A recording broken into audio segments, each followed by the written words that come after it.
Welcome and thank you all for joining this episode of the Crexi Podcast, an insider's look at all things commercial real estate. In this show, we cover a broad range of topics that cater to CRE newcomers and industry leaders alike.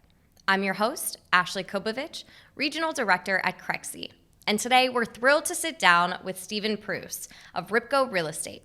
Before we dive in, a little bit about our guest. Stephen R. Preuss is Vice Chairman of the Investment Sales Group at RIPCO Real Estate, where he focuses on investment sales in the capital markets for the New York metropolitan area.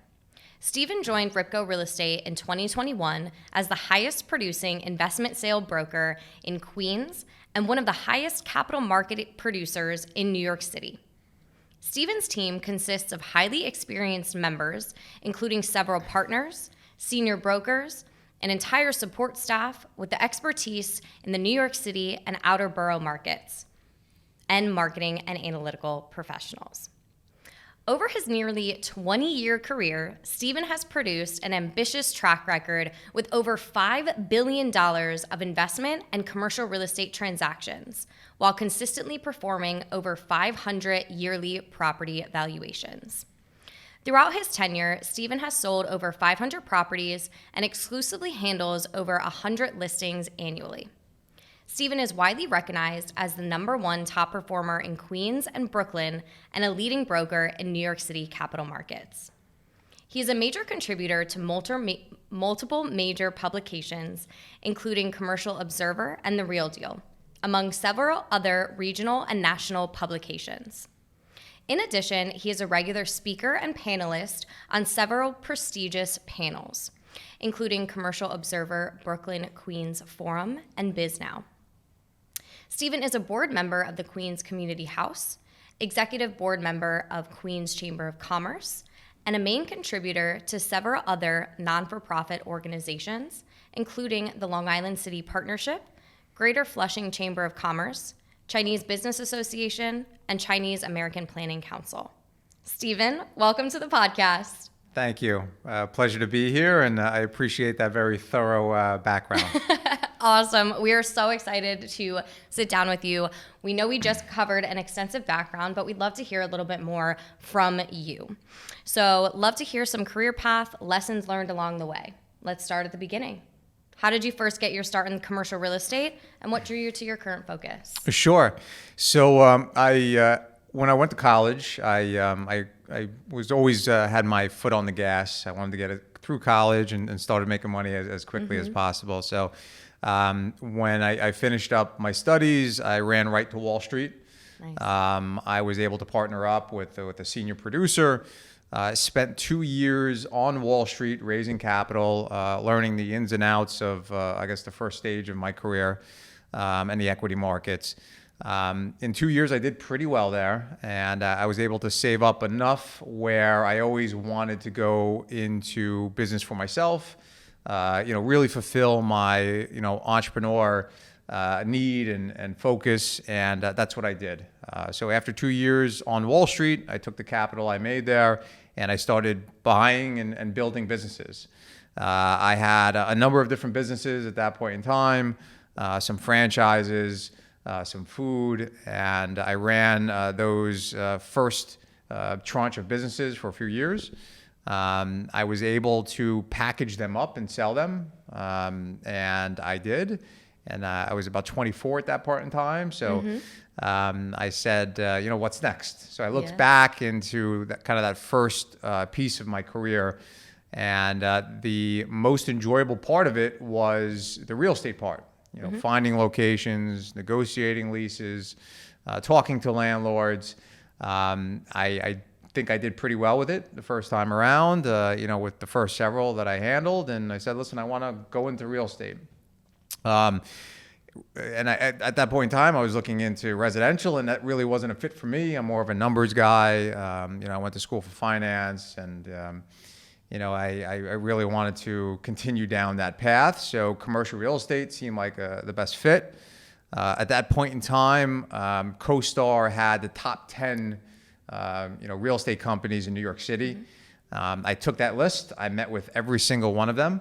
And at that point in time, there was one that seemed like a real fit to me. That was Macroeconomic at that point in time. So that really launched my career, and I started with them in 2005.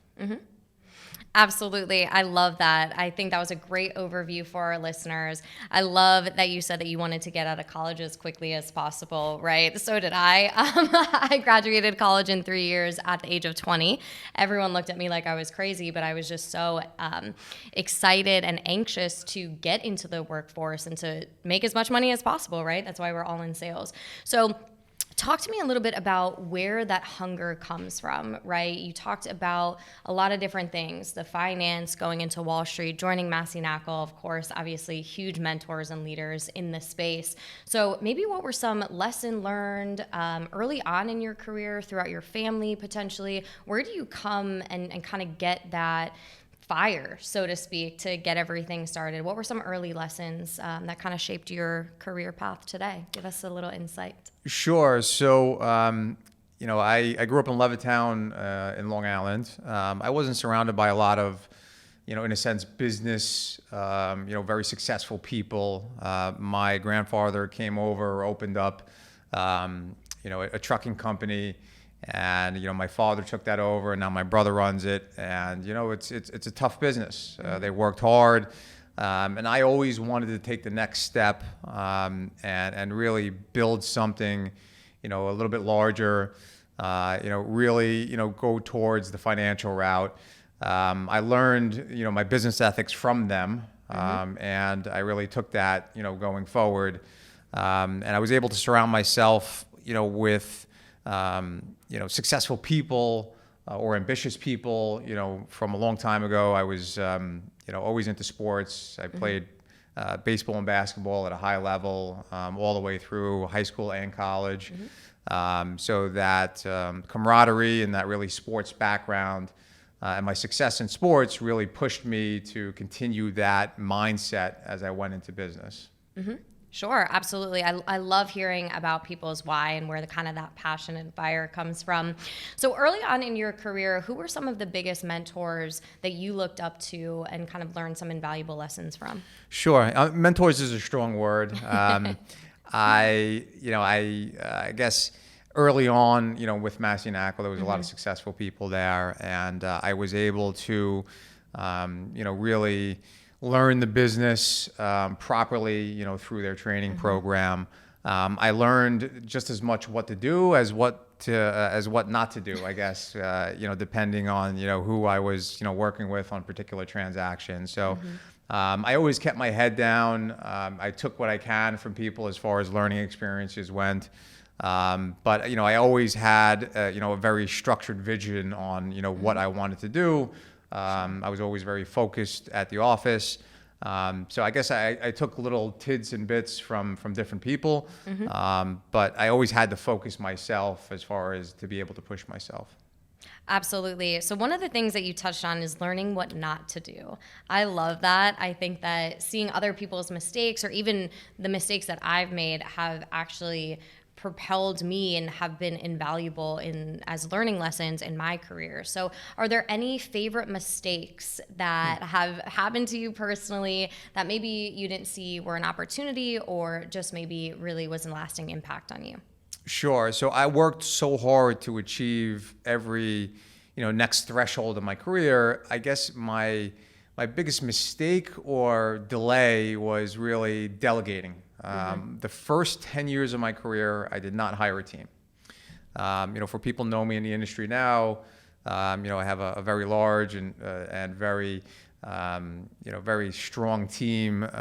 And my first 10 years, I didn't have anybody. I had a couple interns here and there, but I did everything myself. So it was really a blessing and a pullback for me where I did learn how to do every part of the business, from cataloging to execution, to marketing, to touring the correct way, putting together setups. So everything from the granularities of just the everyday blocking and tackling to the full range of execution. So I think that was a benefit that I've been able to learn every part of the business, but it was probably too much of an elongated process of me doing everything myself, right?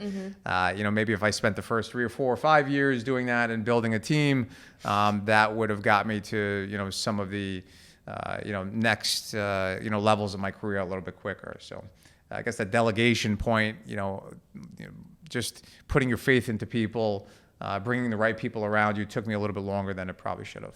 Sure. I love that lesson. I think that's huge for anyone in any industry and career, right? We want to have that control and we want to do everything. We think that we do it best, but being able to teach those people around you, hire the right people, then teach it becomes kind of, a couple of you versus just you, and you can kind of cover more ground. So I think that's really important for our listeners. So thank you for sharing.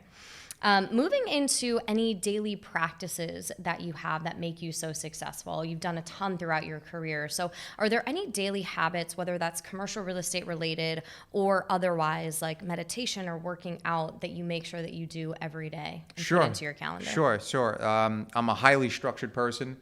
I've had the same type of process now for nearly 2 decades, obviously rounding out some of those along the way, but I'm an early riser, 5 o'clock every single day. I am religious to my workout in the morning. I wish I had a little bit more time, to extend that workout, but, probably 45 minutes every single day, get the blood flowing. I get everything planned out for the day, whether it's the night before or that morning. So when I'm walking into the office, let's say, 8 to 9 o'clock in the morning, there's no catching up. Everything is kind of front facing. And I'm very efficient at work. I don't eat lunch. I don't, go out and BS if it's not real estate or business related. And I try to conquer, 15 hours of work in a 12-hour day. A lot of people, they go to work for 10 to 12 hours, but they're only executing 3, 4, 5, 6 hours of actual real work. So I try to be as efficient as possible during the time, from, let's call it 8 to 8 on a daily basis.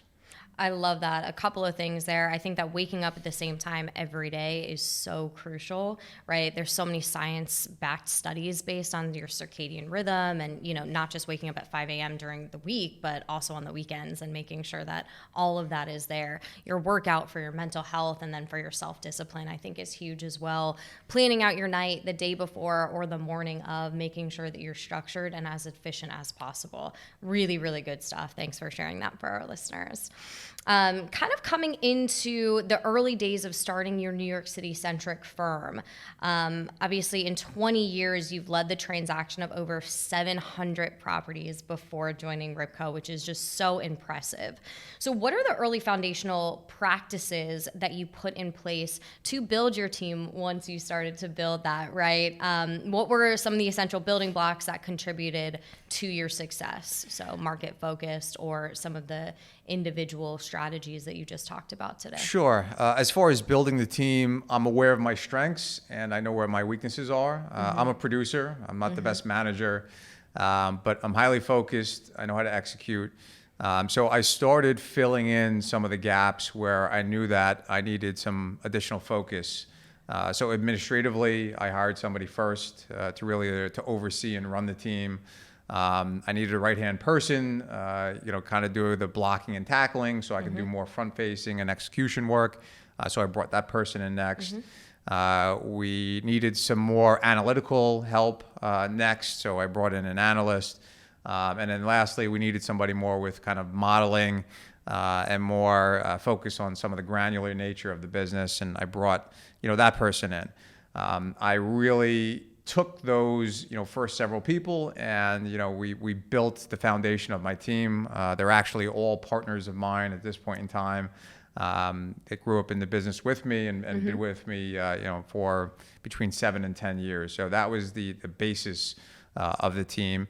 And then we did more of a instead of neighborhood and territories, we did more focus areas where everyone has their own strength points as far as territory base. We have some people that are a little bit more focused in Queens, and then I have some other people that are focused in Brooklyn, and so on and so forth. And now with RIPCO, we're expanding into Jersey and Long Island. So we're taking what we did very well, kind of the first 17 years of my career, and now really expanding into different territories throughout the tri-state with the same kind of focus and execution we've had all along. And then I guess lastly is really the asset class. So we're really asset agnostic as far as our day-to-day focus. But we do have people that handle more of retail, handle more of industrial. So between the territory focuses and the asset agnostic kind of overview, but everyone having kind of more of a focus point of a different asset class, that really covers us on all bases. Sure. You said a lot there, and I think first and foremost is just being self-aware and understanding your strengths and weaknesses, right? We try to be a jack of all trades, but, eventually if you want to grow, understand where you are really good and then hire potentially where, your weaknesses lie and where you can kind of be a strength as a team. So I love seeing that. And obviously you guys have grown so tremendously. So focused on one area, did the territory focus, and then kind of rinse and repeat when you want to expand that model. So that's awesome. How do you create the most value for your clients, right? So being in the industry for a while, I'm sure you have a lot of repeat clients coming back to you. What separates you and the team apart? How do you deliver value and keep these folks coming back time and again? Sure. I think that's a great question. I think what separates myself to most of the brokerage community is that I look at things with my business hat on first instead of as a broker. Sure. I like to think of myself as an entrepreneur, business centric. And, if you're pushing sale, if you're looking at it just simply through your broker goggles, so to speak, that's not always the best way to do it. I think you need to take a step back on every execution and assignment and look at it as if you were the owner. Look at it if it was your property. Look at it as if you were recommending or advising your family. And if you could look at it as a business person or a business owner or a property owner first, you can relate, number one, a lot more with the owner or the landlord. And secondly, you can really structure the right way to execute that business. They'll appreciate it. There'll be more of a connection that way. Yep. Typically the process will run a little bit smoother. So if you can put your business hat on first, before you look at it as a broker, it's not always sell, sell, sell. Sometimes you have to solve some problems before you actually, bring it to market. I believe that's the best way to run a process.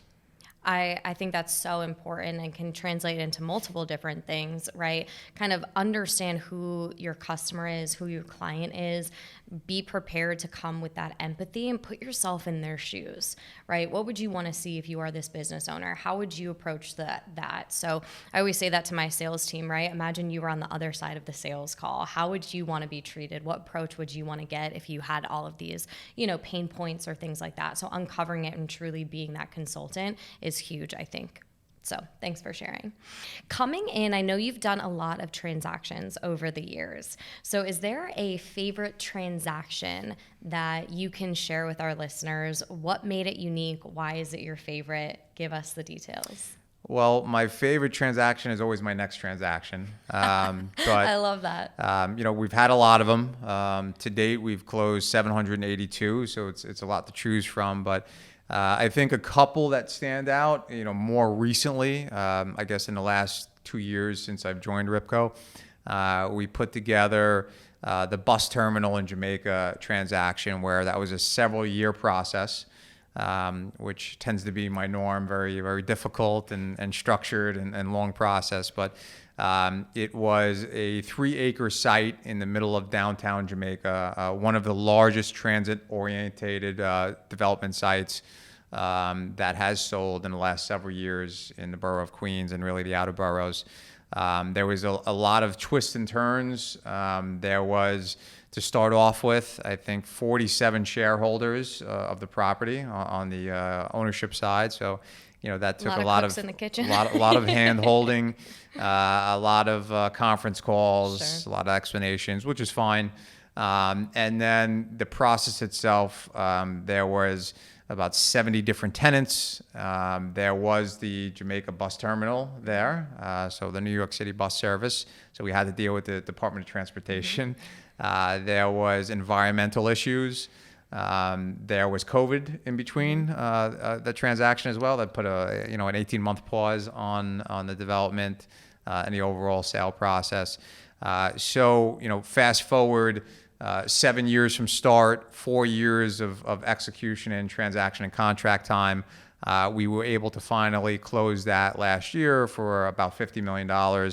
And now the new owners are going to redevelop the property into a 650,000 square foot development with commercial, retail, office, residential, and also bringing back the bus terminal to be the first fully electric bus terminal in all of New York City. Wow. So not only was it a long process, and even though I probably don't need my sword sharpened too much more, it really put us to the test. It was a very highly structured transaction, but it's going to be a beautiful development, and we're very proud of that one. That's awesome. I love giving that overview. That's so unique. Took a lot of time, but a lot of different moving parts, and being able to see it from start to finish, even with a pandemic in the middle of it, is awesome. So hats off to you. Congratulations. Thank you. Second topic, so moving into more of our present day, I'd love to explore your work at RIPCO, current projects, and thoughts on the industry. So just to provide some context to our listeners who might not know what RIPCO is or what it does, I know you talked a little bit about what sets it apart, but just give us an overview of RIPCO and the firm itself. Great. So RIPCO has been around for nearly 4 decades. They are retail leasing centric. They do about 1,000 transactions a year, which is spectacular in the tri-state and now in Florida on the retail leasing end.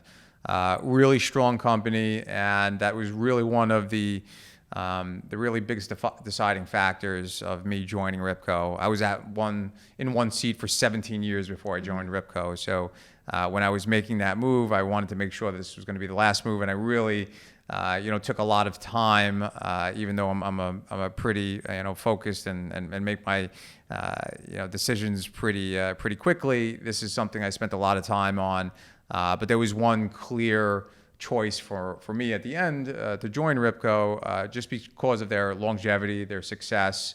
The people that are at the company have been there for 10, 20, 30 years. It's got a real family atmosphere to it. The founders of the company are there every day. You can knock on their office and speak to them, which is a nice change for me, being at a publicly traded company the last several years of my career. And we saw a vision to really collaborate there. Even though they have done some investment sales in the past, they really never had the machine that I was able to bring to RIPCO. So it was really a marriage that was ideally put together, with my investment sales platform and their retail background, which now they've brought in management division and also a capital markets, debt market division. It really is perfect synergy between what we're doing there right now. And one thing that really kind of sets them apart, I guess, is the relevant synergies. You look at a lot of these larger publicly traded companies, and even though they have every single service line and asset class, a lot of them, are either disconnected or don't have the connectivity that really RIPCO has. So we're talking to the same landlords, we're in the same markets. Just for an example, I guess, we've executed, I think about 26 or 27 leasing referrals from my investment sales division over to their leasing army. And I think I did about 4 or 5 the previous 6 years. So just that alone, it really elevates our business. It really gives our clients kind of a full circle option to be able to work with us on all the relevant parts of their portfolios. Sure. I love to hear that. And especially it's really important, I think, first off, your decision to go there, right? You probably had a bunch of different offers, but I love that you were able to go to such an amazing team, a lot of different full service opportunities, and still yet that family style feel, right? As you're growing the team, I think sometimes it's difficult to preserve that culture and make sure that the training is there and everything. So talk us through a little bit as you came on board to to build out the investment sales wing, how did you ensure that each new team member embraced that RIPCO culture? How did you train the new brokers, touch on that, expand the business, and build, RIPCO to what it is today? Sure. So it was, I don't want to say it was easy, but we had some built-in momentum, right? So it wasn't just me coming over, my entire team. Sure. So we had 8 people that I've worked with, for many years. I have my 4 partners who have been with me for nearly a decade. We brought together some staff and support, and we're really looking for the right people as an extension to what we're doing. So the way that we're able to handle so much product is that we have one larger silo, so everyone on the team is a part of every transaction.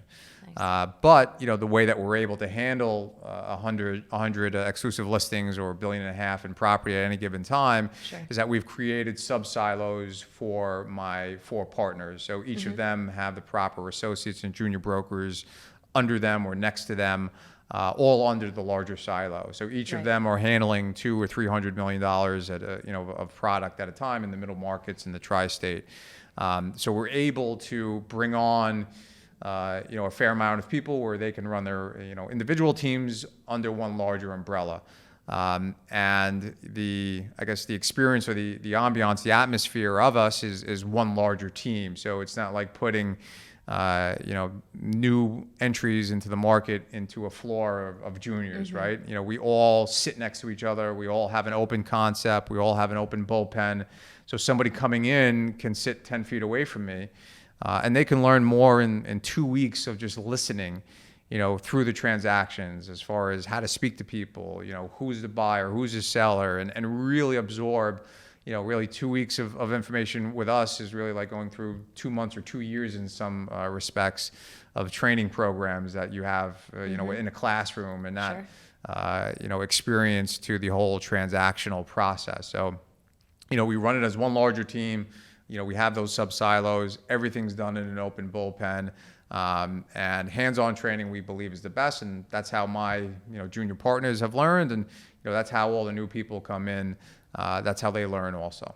For sure. I couldn't have said it better myself. I mean, obviously being in sales, we have an open sales floor at Crexi as well. And, obviously with work from home and things like that, I can understand that potentially is here to stay, right? But it's so invaluable being just so close in the proximity to the people that have been in the industry day in and day out doing these transactions, and having your team, whether they just start or whether they're a veteran, being able to sit next to you and hear you on calls, I think is really, really great, just kind of throwing them in there. So I love to hear that culture and how you guys have preserved that. So that's awesome. What's next for the investment sales team at RIPCO? We're growing. We're expanding. In this turbulent marketplace, we're on good footing. We had a great first year at RIPCO investment sales, and I guess the inaugural year of our platform. We closed about $650 million last year, about 70 properties. So we're off and running there, and what we're doing is we're taking what we've done so successfully in parts of New York, where we've had 30, 35, 40% market share, previous to coming to RIPCO, and really taking what's made us so successful and simply expanding it into different marketplaces. Sure. And we think it's a great opportunity. In these times where people, maybe taking a step back, not knowing what to do, maybe changing fields, we look at it as a time where we can grab market share. And I've seen this before, both in kind of coming out of 2008 and 9, and 10 and 11, and going through COVID. If you keep what you're doing, you keep your work ethic, you keep your blocking and tackling going, you bring in the right people, and that's also, I think, a benefit right now. I've seen more movement in the industry, both with some of the younger people in the industry, as well as some of the more senior people in the industry, in the last 6 months than I've seen the last 6 years. I get calls daily as far as people looking for guidance or just asking if there's opportunities. So it's a great time to grab market share. It's a great time to bring on talent.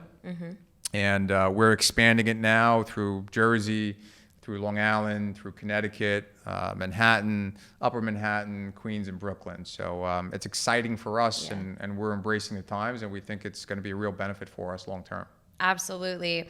Well, any of our listeners, if you guys are looking to get into commercial real estate, now is the time, right? You guys are hiring. I've heard this time and time again where people are a little bit scared to get into the industry, or they're pivoting in or out of it, because of the current market. And we'll talk about this in a minute, but the time is now. People are hiring. This is when to take market share. So if anyone wants to reach out to Stephen, we'll give your information afterwards, but definitely now is the time. I love to hear that. So transitioning into, more of the market, as I was just alluding to, going into the nuts and bolts of today's commercial real estate landscape, we'd love to ask some questions on what your thoughts are. So give us a 30,000-foot overview, current market happenings, what shifts are most worthy of people's attention, and what is just fluff? Sure. So obviously there's headwinds. I mean, you're hearing it every day. You're reading it every day in a lot of the trades. So let's start with the obvious, which is interest rates. It's very tough to make a lot of these, potential opportunities and deals work when, rates are anywhere from 7 to 14%, depending if it's conventional or secondary. So that is really a speed bump that, we're not going to get over. We're going to have to find our way around and through. So I don't think there's going to be much relief in that respect, probably for another year or so. We have to go through a lot of workouts, a lot of turbulence, a lot of short sales, foreclosures, before we'll get, a footing as far as either a comfortability on where those interest rates stand, or hopefully some relief, with those rates coming down in about a year or so. So that being said, there are transactions happening. Obviously, transaction volume is way down, but it's really segmented into different buckets as far as I see it. So I'm a middle markets broker. I deal with properties anywhere from $1 million to $100 million, even though we have some properties up to $250 million. But I deal in that middle market, area. And, what we're seeing is kind of the evolution of the larger institutions really working their way out of the market. So institutional companies, larger equity groups who have really penetrated the market over the last several years, especially into territories that they weren't in before, like the outer boroughs and Long Island and more of the suburban markets. They are pretty much completely removed from the marketplace right now.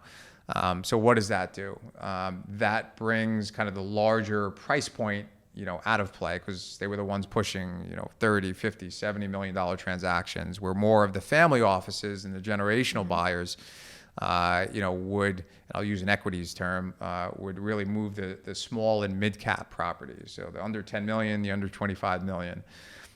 So this dynamic, along with interest rates and people mitigating risk, where maybe they were buying $20 or $30 million properties, but because of the market now, they'd rather buy $4 million properties. Sure. So we ran a study, and we saw that these dynamics, at least that's my hypothesis, that 96% of everything that's sold in New York City this year so far has been under 10 million. And when you think about that, it's a spectacular figure. So that's really where the market is playing. Last year we had several $50 million and up transactions, and this year we'll only have a couple. But that under 10 million is very frothy. If you have anything under 10 million that's priced right, the types of buyers in today's marketplace are more of the buyers I dealt with the first 15 years of my career. The local mom and pop, the family office, really the generational buyer, because you can't really buy anything in the market right now and look at a 3 or 5 or 7 year horizon, because there's just not any clarity. It's too cloudy out there right now as far as forecasting goes. So for the families, the family offices, the generational buyers that are looking at, holding it forever, letting their kids deal with it, in 20 years from now, it's really a good environment for them. They're cash flowing. They have the local banking relationships, albeit a little bit more expensive, but with the regional banks.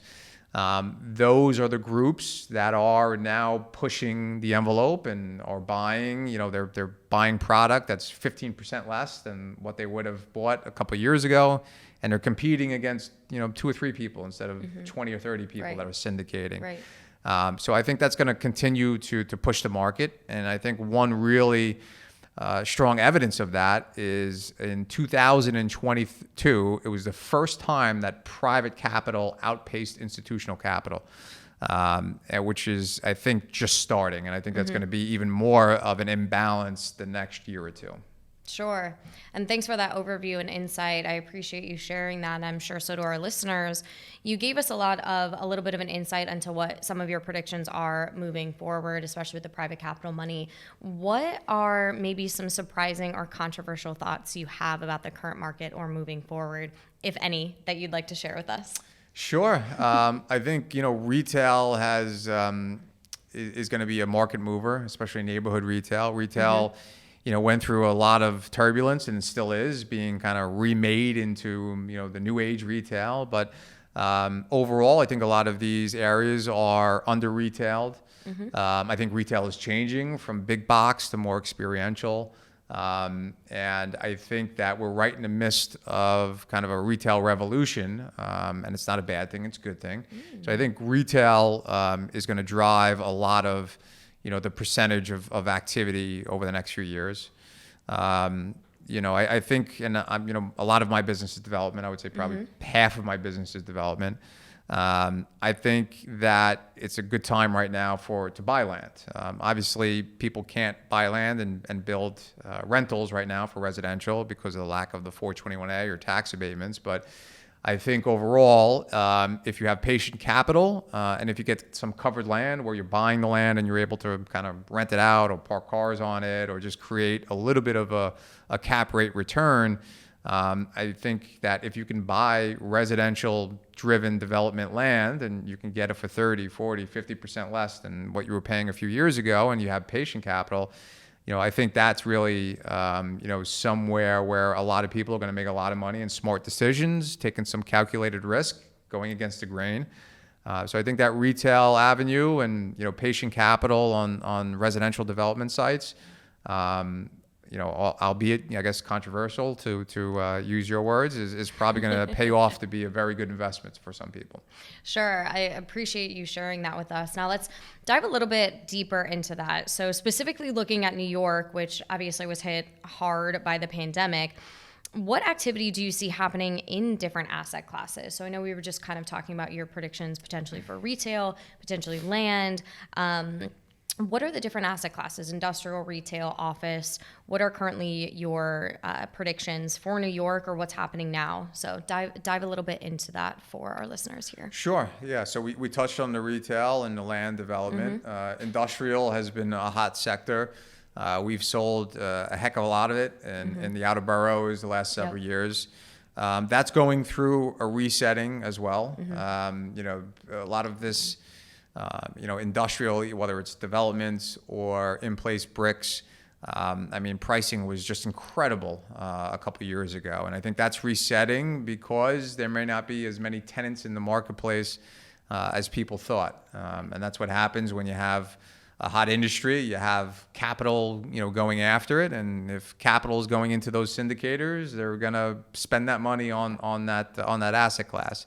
So I think industrial long-term obviously is going to be a very smart choice of investment, but I think people have to be careful about if they could really backfill with tenants, especially the multi-level industrial, which in my mind is going to be very difficult long-term.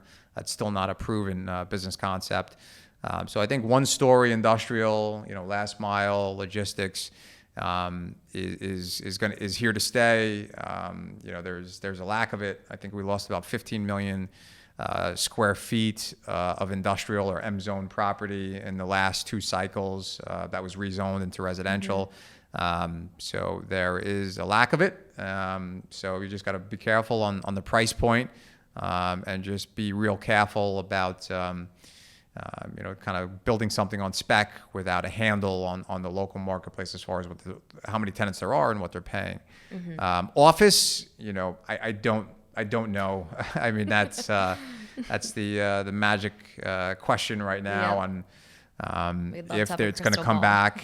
I know, my office, we're in the office 5-6 days a week and we're full, but that's not the way that everyone looks at it. That's not the marketplace anymore. Right. If we can find a way on, tax incentives and ways to, kind of repermutate those office buildings into different asset classes that make sense, like residential, I think that's probably going to end up to be the answer or a solution, I guess, for those office buildings, but we're yet to see it. Mm-hmm. Yep, absolutely. I would love everyone to go back to the office and sales. It definitely is helpful, but it's an interesting time right now and very hard to predict. When we're looking specifically at New York City, so I love New York. It's New York or nowhere for me. But what distinguishes New York from other cities, and what can other markets learn from its recovery? Our resiliency. Our commitment to New York City. We've had a large outflow of capital, to different markets, that are probably better taxed and, maybe a little bit easier way of life, like Florida, or the Carolinas, or Texas, what have you. But I believe in New York City long term. I think this is going to be kind of I don't want to say a short term, but I think we have to go through some growing pains, and a lot of that is going to have to start in Albany, and our political nature of New York City right now really needs to have a come to Jesus moment. And sometimes you have to go through pain and you have to go through suffering, and I think that's what we're doing right now. But I believe in New York City. I believe in the commerce here. I believe in the people like us that it's New York City or nowhere. And there's more of those types of people than anybody realizes. But I think the next couple of years, we're going to have to take a couple on the chin. Hopefully we learn from, those punches that we take, and we'll come out of it in a better position financially, a better position in Albany, hopefully. And some people in politics that really get it long term. Mm-hmm. Absolutely. I couldn't have said it better myself. A couple of things, just take the punches and keep on going. And the only way out is through. And learn from it. Yeah. And learn from it. Right. Exactly. So I know we talked a little bit about the current macroeconomic factors, right? Inflation, rising interest rates, higher insurance costs. How are some of the assets that you cover being affected by these current conditions? They're all being affected by these conditions, some more than others. We have to go through a resetting of pricing. We went through a time of, very low cap rates, 3 and 4 caps in some cases, very frothy underwriting, bank lending that was loose around the edges, a lot of cash out, refinances. And we have to reset those values before we can really move forward on equal ground. And kind of goes back to a couple of things we've discussed, where the next couple of years you're going to have to take some punches and go through some hurt. So the next year or two, there's going to be a lot of distress is a very general word, but distress type of circumstances. Whether it's workouts, whether it's short sales, whether it's foreclosures, whether it's cash-in refinances. Banks, I hear more and more on a weekly basis that are putting a pause on lending, for the next couple of months or until the end of the year. And this is a necessity. The underwriting has to get tighter. We have to come back down to reality. A lot of people are going to have to put money back in on their refinances that are coming up the next couple of years. We're going to have to reset new comps, through some of these distressed transactions. And I think that, overall, we'll get back to that. It's just a matter of how long that's going to take, whether it's 6 months or a year and a half. And then once we have that resetting of values and the way that we underwrite these properties, that in tune with hopefully a softening of the interest rates, and hopefully it's as close to business as usual as we can hope for. I think that's a 2025 type of thing. But again, there's going to be a lot of opportunities the next couple of years for people who have access to cash and who believe in New York City long term. Absolutely. Couldn't have said it better. I know we were kind of talking a little bit, you're talking about 2025, 2024, et cetera. What are maybe some of your long-term and short-term predictions? And I know you don't have a crystal ball, but what does that look like? And then how are you advising some of your clients, if you have a specific story you want to share on just making it through the current economic times and then into 2024 and beyond? Sure. So we're advising a lot of our, stable clients, probably to hold off, depending on what they have. And again, it depends what their timeline is. If they're, New York City 10, 20 years from now, maybe it's best to kind of reset your property, add more value to your property, again, through our leasing arm. Maybe you lease up a few tenants, you turn the tenancy, you get some more, credit-worthy tenants in there. And look long term. As far as those who want to sell, or maybe have a more compressed timeline and want to see themselves in Delray Beach or Florida in 2 years, I think that selling now is probably the answer. I think the latter part of 2024, maybe all of 2024 is going to be a little bit choppier. So if they have a shorter time horizon, I would say now is a better time to market than probably next year. So it really depends on their time horizon. We're not afraid to tell people to hold off. We're relationship driven, not transaction driven. So it really depends on their timeline. And then typically we can guide them in the right direction from there.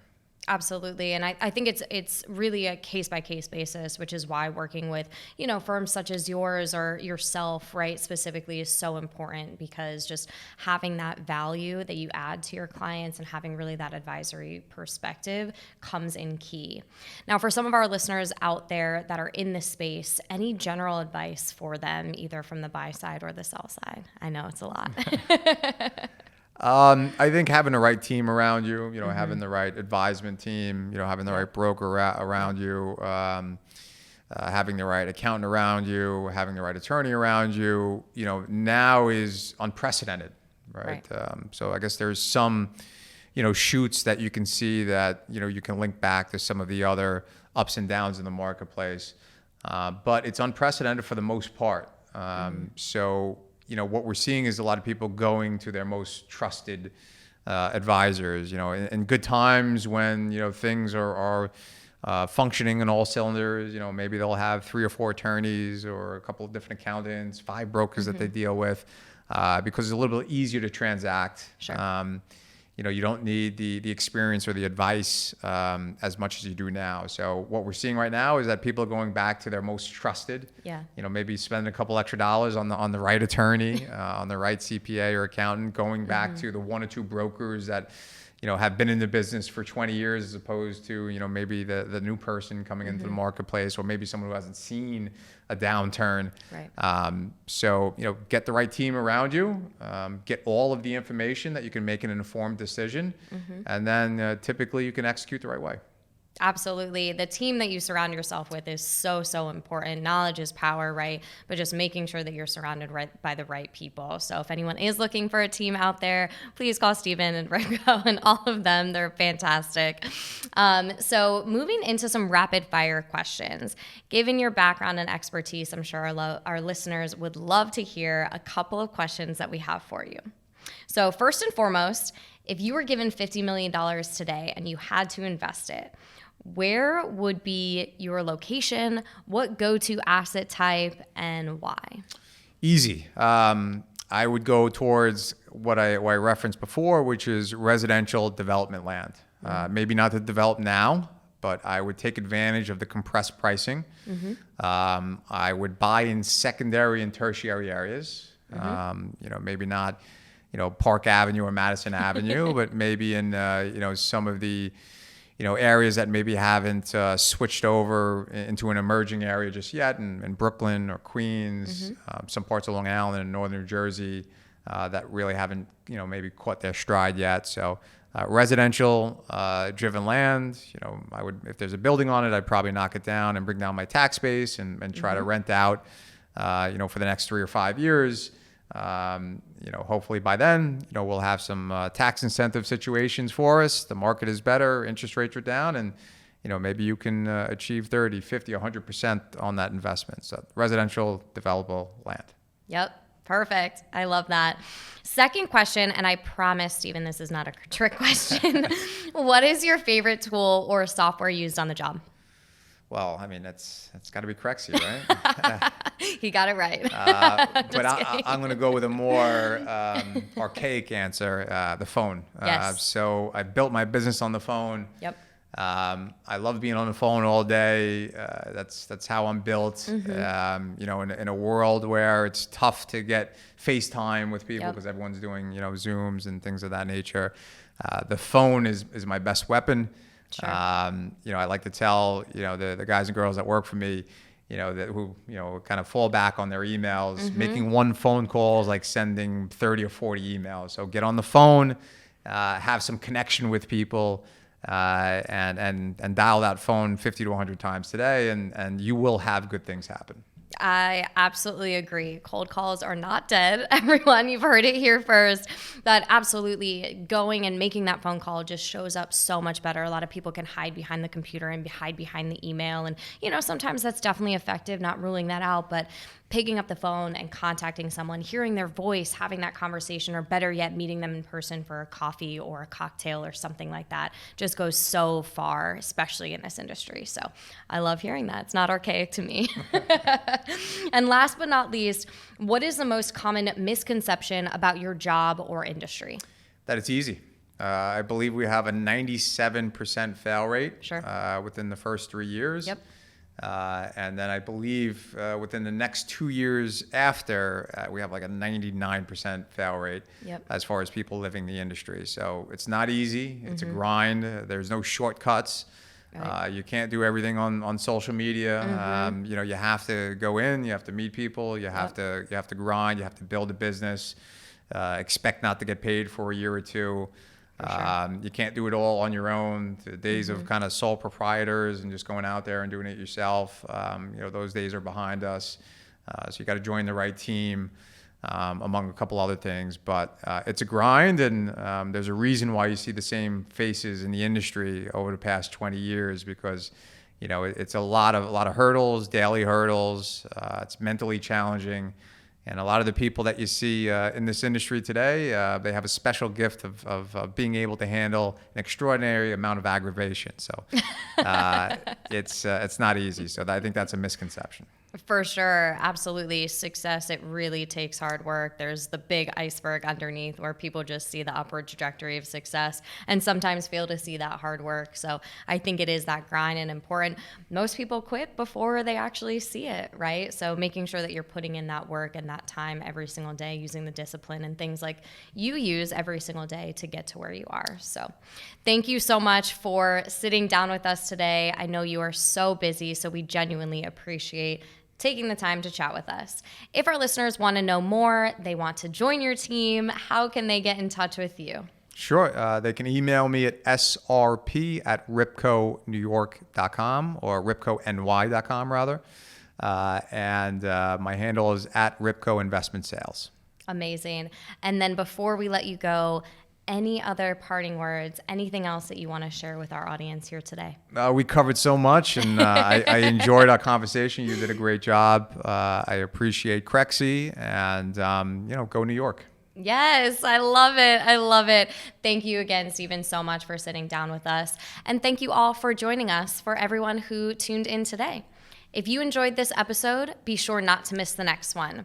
Visit go.crexi.com/podcast and sign up to get the next episode delivered straight to your inbox. Of course, you can also subscribe to the Crexi Podcast on your favorite podcast app and check out our YouTube channel for video recordings of each episode.